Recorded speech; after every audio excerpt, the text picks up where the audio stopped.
I don't remember exactly the day that I stopped needing people, but I do remember the moment. There were fights at home, the kind that makes you shrink into corner and make yourself small, not just between my parents. There were adults around me who treated my silence as weakness and my innocence as something to play with. I grew up um, around chaos disguised as family. One night during Losar, my aunt, she handed me a wine, not a sip, a glass. After I finished the glass, she smiled and she said like, wow, Champo, you can handle it so well, like wow, like she said it like a compliment, like being numb was something very impressive, like poisoning a child was a game. I didn't know what alcohol was supposed to feel like. I didn't know that adults sometimes can test you, twist you, use your innocence to entertain themselves. I just wanted to be praised, and that night I was blacked out. Yeah. The next morning, my head felt like someone was drilling into my skull. I didn't remember anything. There was huge headache. What she did, she told my dad and my grandma that I told that day when I was drunk that my mom is stealing things from my grandma and my mom is having an affair with somebody. I didn't say that. I never said that. But she showed me videos that morning, videos of me dancing and acting like a model while drunk. Seriously, because when you were drunk, everybody, I think everyone gets hyped when you are drunk and you do the things that you love, right? So I love dancing, so I did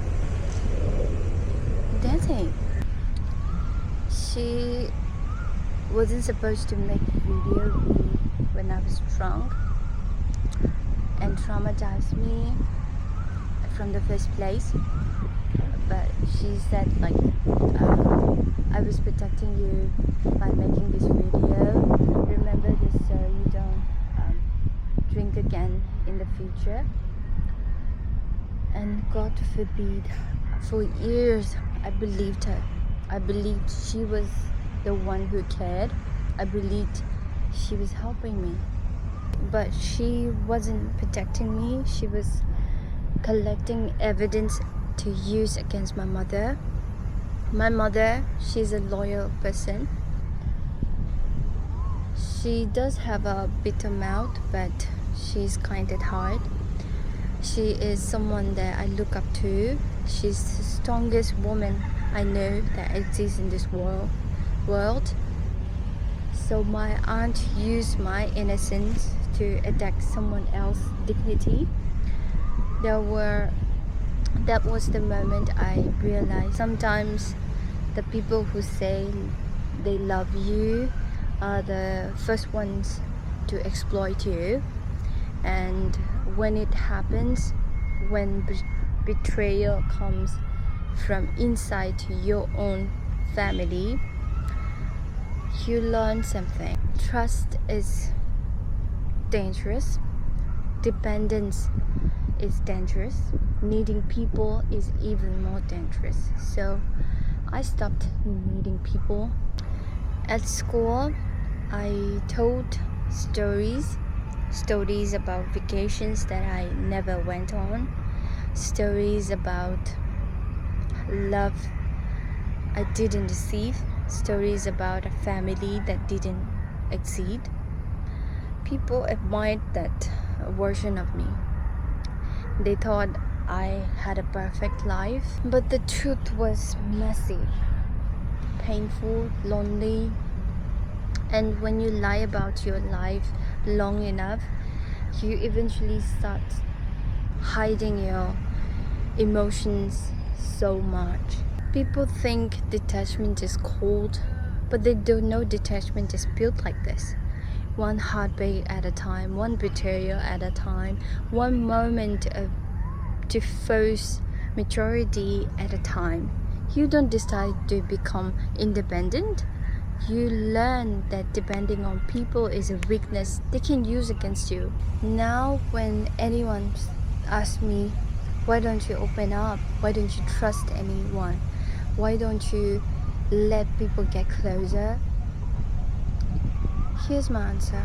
Because I learned too early that love can embarrass you, that family can humiliate you, that adults can betray you, because needing someone gives them the power, and I refuse to give anyone that power again.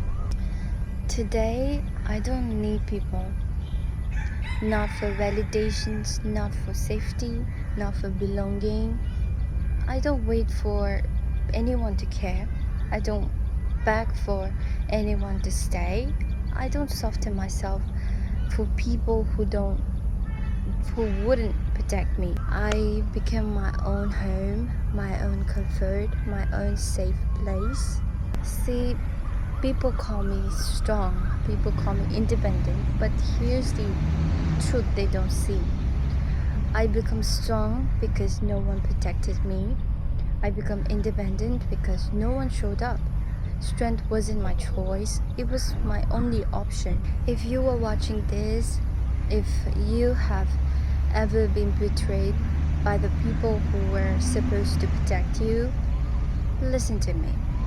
You are not cold. You are not hard to love. You are not broken. You are someone who had to grow up before you were ready, and you survived. That is strength, not pity, not trauma, strength. Thank you for listening to me and for giving space to a story I never thought I would say out loud. In the next episode 5, I want to talk about how strength can become a shield, how detachment can protect us, but also how it can block real connection, because one day we will have to learn how to let the right people in, right?